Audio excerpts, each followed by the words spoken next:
G'day Jafffa Adventures, Terry and Jill, welcome to the channel. And we are at a very special place right now. This is well number 1 on the Canning Stock route. We have about 2,000 kilometers of four-wheel driving in front of us, and we cannot wait to get out there.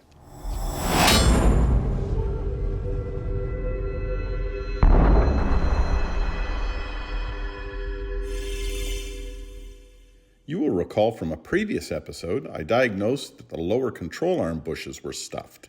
I organized new lower control arms and bushes at the Toyota dealership in Port Hedland.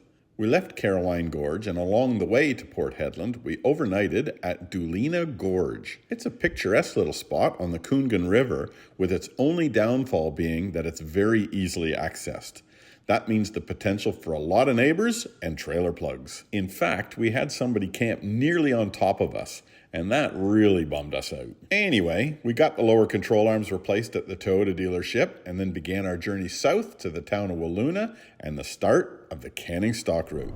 It's really cool. All of these hills back at Marble Bar have been burnt recently, very recently, and the spinifex is growing back now, but it's got this yellow-greeny color to it. We're not too far outside of Wiluna, and I said to Jill, what are all those white things out there? She's over there looking at them now. So we came over and had a look, and it's all feathers, and it looks like the locals have actually cooked up a bird. So what we've got here is we've got a fire pit where they would have buried it. We got bits of alfoil everywhere. We've got the whole roll of alfoil, and beside the fire here there's bits of spine. There's the foot, and there's a big feather. I'm thinking maybe a bustard, or would it... well, it's not an eagle, because eagles have feathers on their legs, don't they? There's carnage. There's multiple birds. I've stopped here to take a great video of the town of Wiluna sign. So we're just entering town now. We're all fueled up and ready to go. We're only a kilometer or so outside of Wiluna. The road is 10 out of 10. The council have just finished doing some resurfacing, and this dirt road is better than any bitumen road I've driven on. It is fantastic. Wiluna itself, very sad town. Very sad town. I'm sure you know what I mean. And just on the other side of these two signs that say Canning Stock Route, welcome the start. We are at the start of the Canning Stock Road, as per the sign, heading from well 1 to well 51, I think there is. And well 1 is just there. There's a turn off. It takes about a kilometer or 2 to get to the well. It's on the west side of this road, and this is the main Wiluna Road, the Wiluna North Road. And the rest of the Canning Stock Road is on the east side. Here we are at the entrance to well 1 at the Canning Stock route. Whatever you do, do not venture off of the main track, which does a little turnaround spot. People have gotten bogged here, and you don't want that to be you. Here's where it was obviously, you can tell it was mud, and someone has gone off and gone down. Not nice. Who wants to go down in that? Terry's just gone over to the actual well now. So Jill, apparently the locals have told us that there's a right way to say it and a wrong way. Route. So it's Canning Stock Route. Route. Not Canning Stock Route. Correct. Right. Yes, you're painting people. The WA people do not like to hear route. No, it's route. They like the route. Fair enough. Yep. But have a look at this well. Hopefully Mr. GoPro can pick this up. That is far. That is impressive. Like they have had to dig down, what would that be, 20 meters? I don't know. To get water? Still got the old timbers here from the early 1900s. Unreal. Totally disused now, of course. There's a couple of water tanks here that are all rusted out. There's the old windmill used to pump it. Trough. That's all fallen apart. There's the old water trough here. Actually, surprisingly, it's still holding together, but it's all full of soil now. Have a look at how green it is here at the moment. There was a cyclone that hit the WA coast a couple of months ago now and dumped a whole host of water out here in the desert, and we could be in for a very, very green and hopefully floral crossing of the Kenningstock route. Jill reckons I have flies. I'd have to agree. Fly flavors. We've got flies that are ready to send us off on our route. Oh, I don't like when they go in my ear. No, I'm not a big fan of ear flies either. Leg flies? No problem. Yeah. Eye flies and ear flies, not a fan. Here we are. 1,800 kilometers to civilization. This is literally the start of the track. The Wiluna Road is only about 20 or 30 meters behind us. We're heading off to Well 2, which is 2.1 kilometers away. We're going to try and grab some lunch there. We have on board 270 liters of fuel in the fuel tanks, an additional 20 liters in a jerry can, and we're carrying 40 liters of water in jerry cans and 115 liters in the hog bag. I have no doubt we'll be fine with both fuel and water. The worst economy that we have ever got in this car was 25 liters per 100, and that was on the trackless crossing of the desert. If we do 25 liters per 100 out here, we will have about 1,100 kilometers worth of range. And the next community where we can get some fuel at Kunawurigi is only 1,000 kilometers away only, so we should make it. No worries. This is a little bit of damage perhaps on the track from the wet weather at the beginning of the season. Starting to get a few diversions already. We are at Yawarakuju, well number 2. Well 2 also has a steel tank, obviously put in at a later date because we've got a concrete pad on it, and that's inside of the tank. No trapped animals. And we've got the original well here. That concrete must have been put on sometime afterwards. And there is water in there, and it goes down about the same distance as well number 1. A friendly little lizard. Hello, guy. You could eat some of these flies off my face. So what is the very early impressions of the Kenningstock route? For me, number 1 is flies. Holy cow. They are thick at the moment. They're as thick as anywhere where we've ever been. Now we are at the very beginning, and this is a cattle property, so there's that. Maybe they'll thin out as we go, but this area has had a lot of rain from that cyclone as well. Oh, go budgies, go! Come on, guys! That's a big flock! But yes, there has been a lot of rain out here from that cyclone, and as we know, moisture and flies are friends. What about you, Jill? Any first impressions after, 2-3 kilometers? Not yet, just the flies. I stuffed my lunch in my mouth as fast as I could. I will definitely be making as much as possible in the morning before the flies come out, so it's ready for lunch. I think that's wise, yes. Now, I'm sure some viewers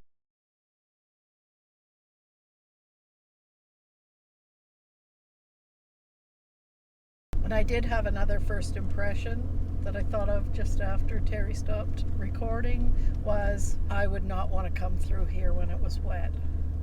No way. No, you would not make it through, that's for sure. Just letting a bit more air out of the tires.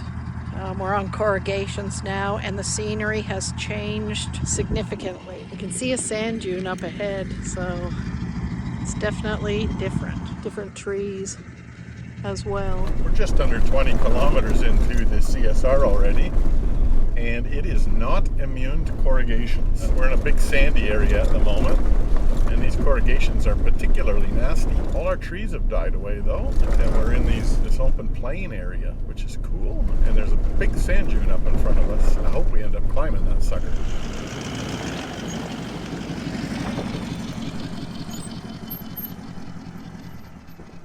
Incredible, we were just in sand country 100 meters ago, and now massive bloody gibbers. It was almost immediate. Those are some big rocks. And look at this right in front of me. Don't know whether you can tell, but there's a cattle track that goes through the middle of the gibbers, and they've pushed them all aside. Bloody animals. Here's a beautiful little purple flower that we haven't seen before. Ever, I don't think. Terry's going to put the drone up here in this different kind of section. Very interesting. I hear the drone.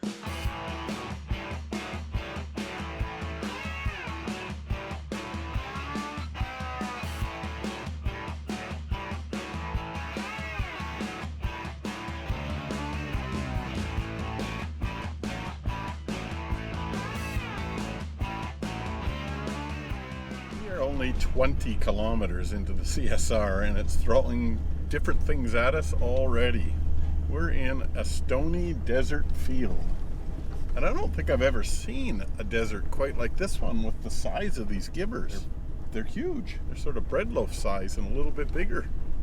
Yeah, they're getting bigger than they were even 100 meters ago. Thank goodness somebody has cleared most of the big suckers off the main track. That would be a bugger rumbling over top of those guys. Oh my God. Hang on, stand by. Is it changing again? Changing again.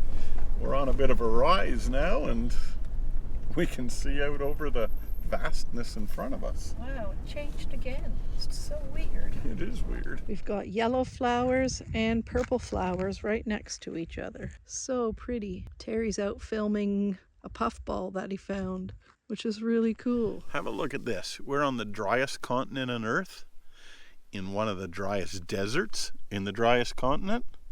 And check that out. What's that?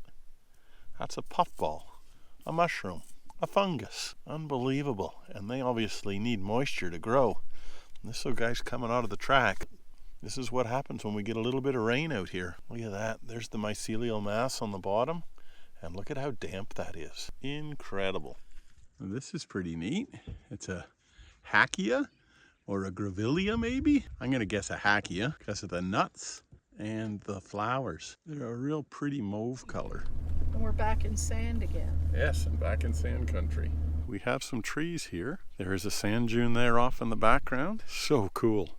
We are literally only 30 or 40 kilometers into the canning, and the landscape has changed 4 or 5 times in that short period. That's one thing I wasn't expecting. I knew the landscape would change, but my goodness, I didn't think it had changed that quickly.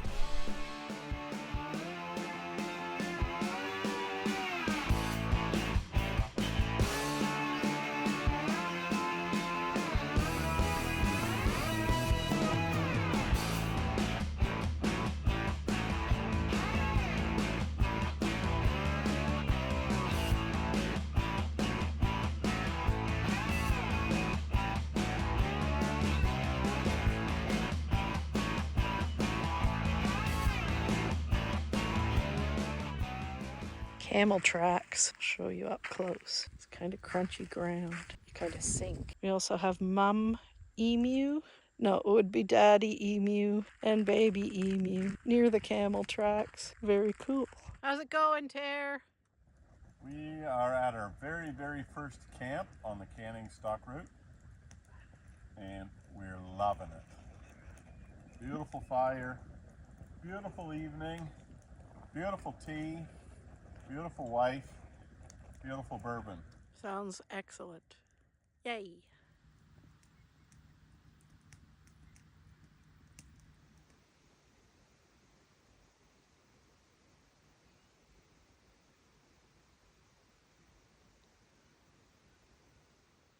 Here's a little tiny purple flower.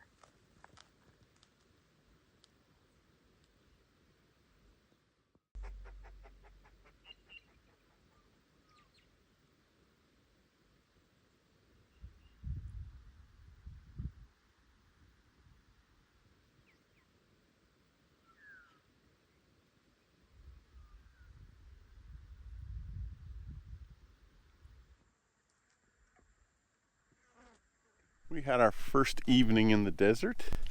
Now we're packing up our camp. It was a wonderful little camp, only a couple of car lengths off the track. Interestingly enough, this was used as a campsite a long time ago. There's an old fire. And look at this. Somebody's actually cut down some trees. You've got all this timber in the world in here that you can pick up off the ground, and somebody's used a chainsaw and chopped this stuff up. This is cool. We got this little succulent with these little pink flowers. And these pink flowers look exactly the same as a pig face on the beaches that you see out at Fraser and along the Queensland coast. But here we are in the middle of the desert with a succulent growing out here. You know they got some rain.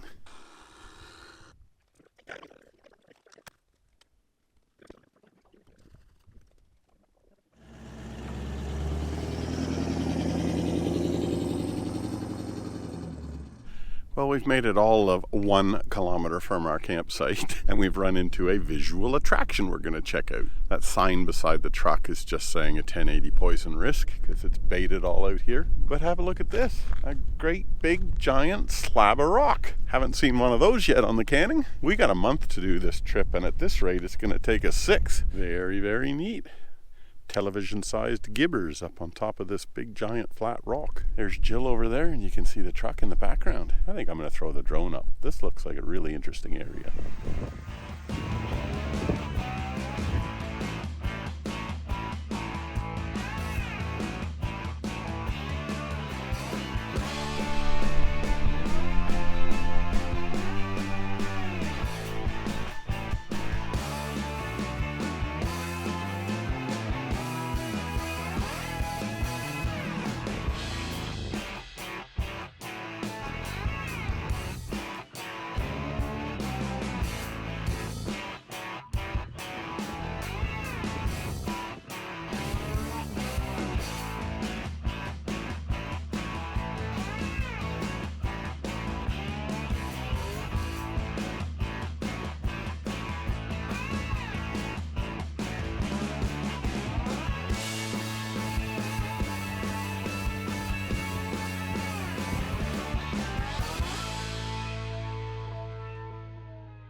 Have a look at this. All through the desert we have found these little succulents, and they are just the juiciest little things. If you break open these leaves, just have a look at the water pouring out of them. It's almost like an aloe vera type thing, but they are everywhere. Again, a function of that rain they got out here, I'd say. Well, this area is certainly being washed out by some cyclones or big rains. I don't know whether it was recently or a long time ago, but she's a doozy.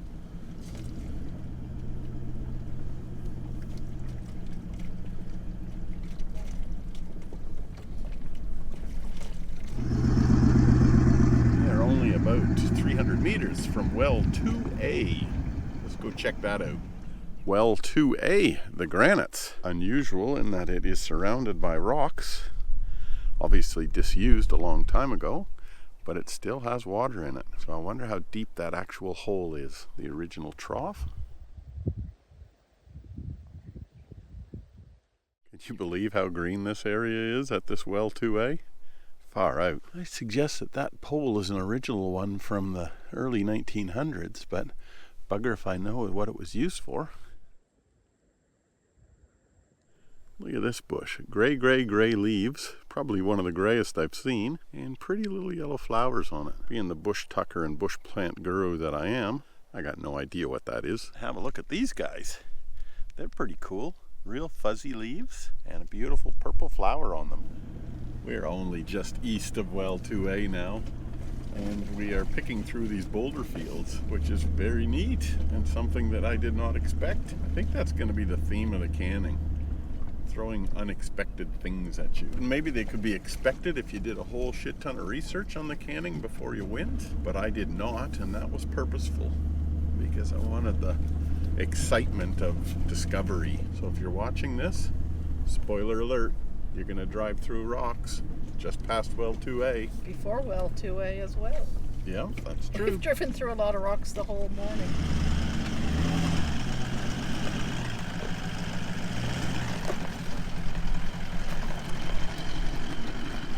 Probably only made it 5 kilometers, maybe 10 kilometers east of 2A. It's been pretty slow going. Oh, there's a bird running along over here. There's 2 bustards that flew out in front of us and they've landed. Oh, there they go.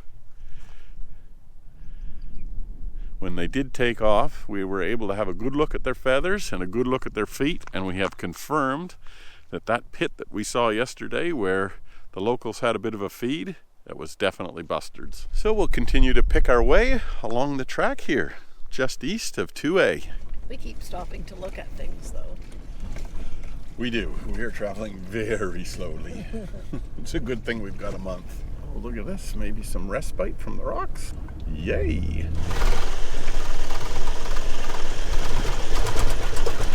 There, what do you have to say? Can you see my blubber dribbling? It's a little bit corrugated. Very corrugated, holy cow cats.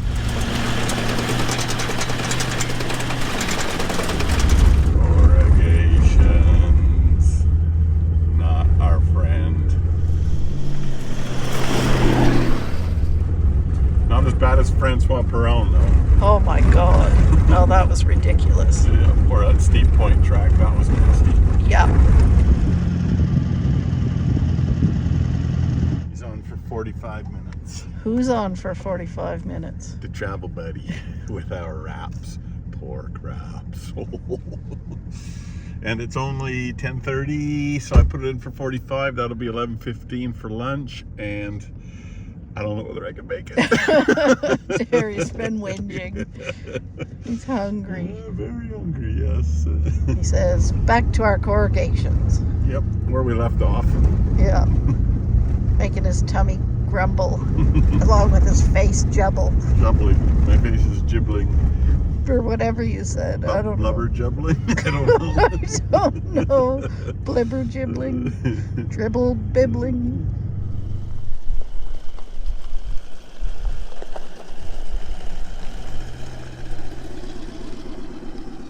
We're just driving along and all of a sudden there's a sign saying Telstra site that way. A lot of people have gone that way, so we'll go that way too and go have a look. We haven't made it more than 10 kilometers east of Well 2A, and we hit this little spot. There was a sign out at the main track that said Telstra site, and I thought they were pulling the piss, but they're not.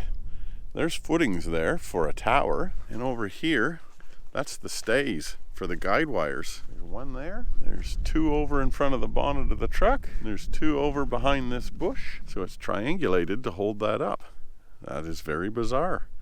What the devil would Telstra be doing out here? Not providing services, because they can't do that very well in urban areas.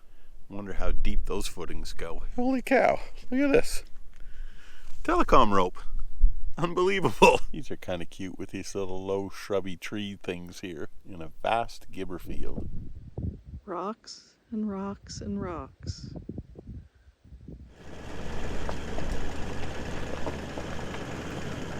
Have a look at this. VKS 737. Jill suggested it could be a rego, which she's right, it could be, or it could also be a radio, a HF radio call sign. I'm not sure which one, but there you go. What a stunning looking landscape. We're actually got a little bit of elevation up here now. I'm not sure how I feel about these signs. They are unique. I have never seen this before in our travels, so I'll give them that. But I also see this as graffiti, and unless someone comes along and scatters these stones, they will be visible here for decades. Either way, it's an interesting insight into human behavior, isn't it? Someone was the first to do this. Then a second someone came along and said, that's a great idea. I'm going to copy that. So they did theirs. And from there, it snowballed into what we have here in front of us. We are not that different from sheep or cows in this respect. We left them lie and did not add Jafffa Adventures to the scarring. Well, we just freaked a dude out. We were pulled up at the side of the road having some lunch. And this fella pulled up in a 79 series with a Tommy camper.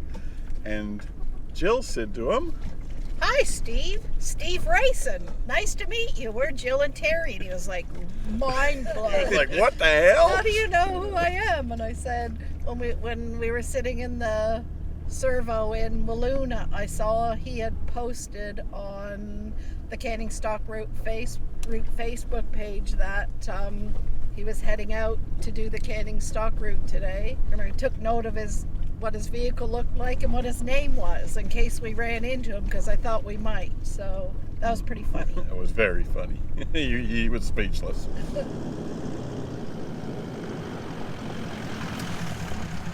Just pulled up at the side of the track here to admire these beautiful purple daisies, I'm calling them, with really pretty yellow centers, like we saw at Well 2A, but this is like a whole little area of them, and they're honestly really beautiful. I can see more across the way as well. Sorry, I had a fly in my throat. Just next to these purple daisies, there's a tree that looks hairy, picky, scratchy, peely. I don't know what it is. Touch it. No, you touch it. I've touched a stinging tree and it hurt for a week. All right, I ended up touching it. Peer pressure, and it just peels right off.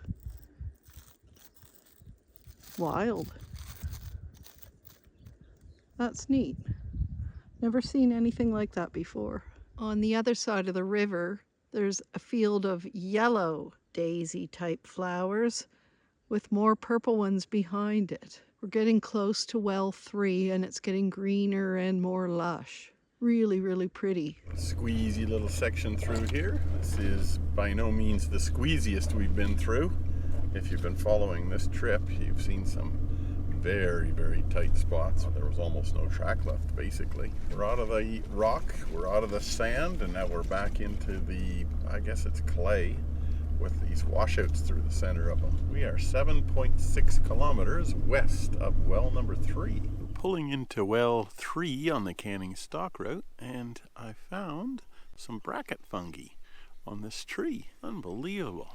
I never ever thought there would be mushroom and fungus in a dry desert, but here we are. Have a look at the moths flying around here, just outside of well 3.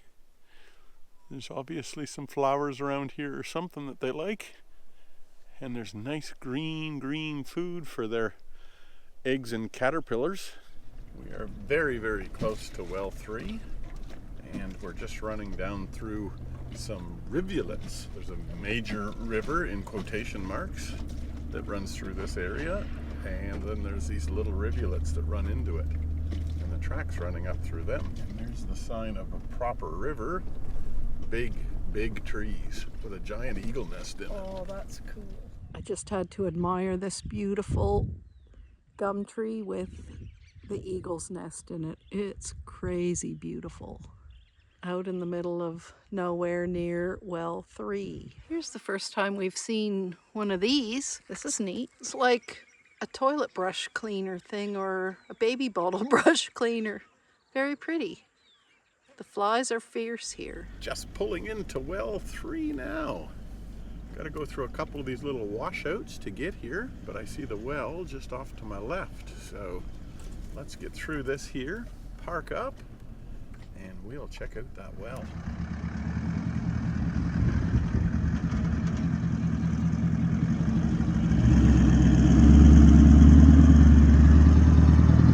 And here we go, folks. Well, number 3, right behind me. Terry's reading the plaques, and the flies and I are filming. Well, that's something this sucker. Well, he says. Well. Well, what? Well, what, Ter? Well, it's a bit spongy. But well, number what? Well, number 3. Okay. Stinky. Let me come over here. I'm gonna put the bucket and bring. Oh, there's poo-poos. I'm gonna bring some water up for the animals. Okay. But not us. There, you can see animals have been trying to get water in here. There's poo all along the edge. I must have 100,000 flies on me. It feels like. Must have been dual cranked, right? Somebody on one side and somebody on the other. I guess. Okay, the bucket's down. Here she comes.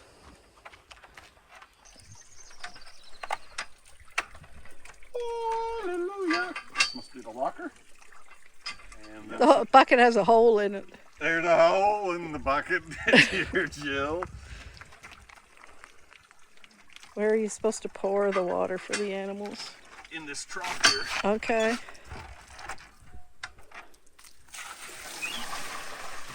There you go, animals.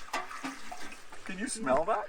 Yes, but I'm literally, if I spun the camera around right now. You're feeding flies. Oh my God. Look at Jill. Fly flavor. What the hell? Honestly. Yep, they're thick. Okay, we did our bit for country and animals. Okay. Going crazy. Wonder how many waters they'd have to take out of there for the cattle to drink. I don't know. I wasn't any good at word problems in school, and can have many people can confirm that for me. These are just signs indicating the way to well 4A, and I'm going to be happy to be gone there.